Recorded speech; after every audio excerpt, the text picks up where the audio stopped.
Through 7 great I Am statements, the Apostle John powerfully communicated Jesus' purpose. Jesus' claims are readily recognizable to most people. He says, I am the bread of life.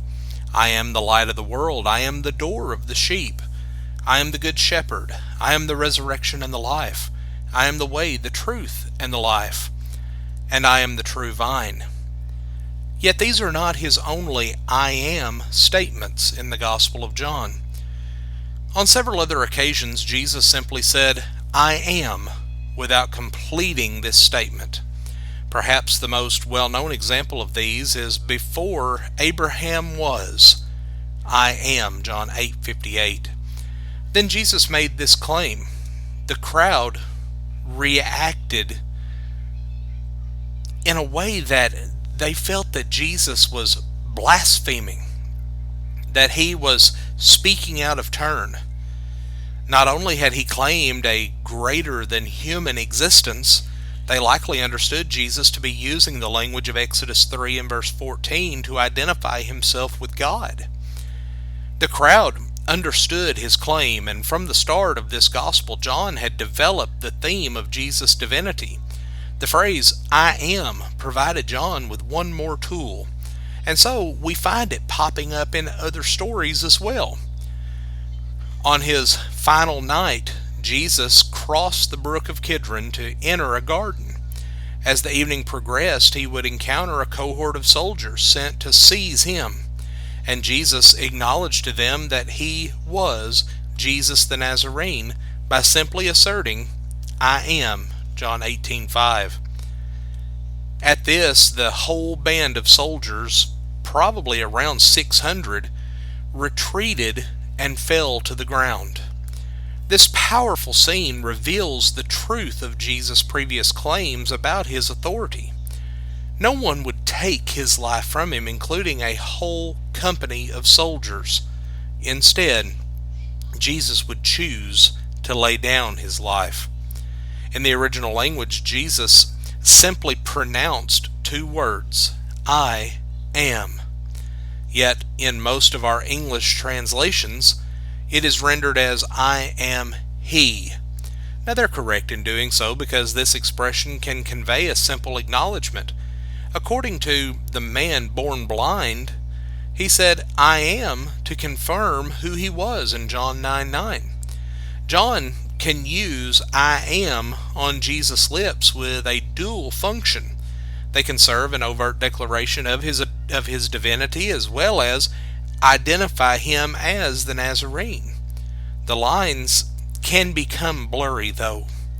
In the dialogue leading up to this claim that before Abraham was I am, Jesus taught the crowd, you shall die in your sins, for unless you believe that I am, you shall die in your sins, John 8:24.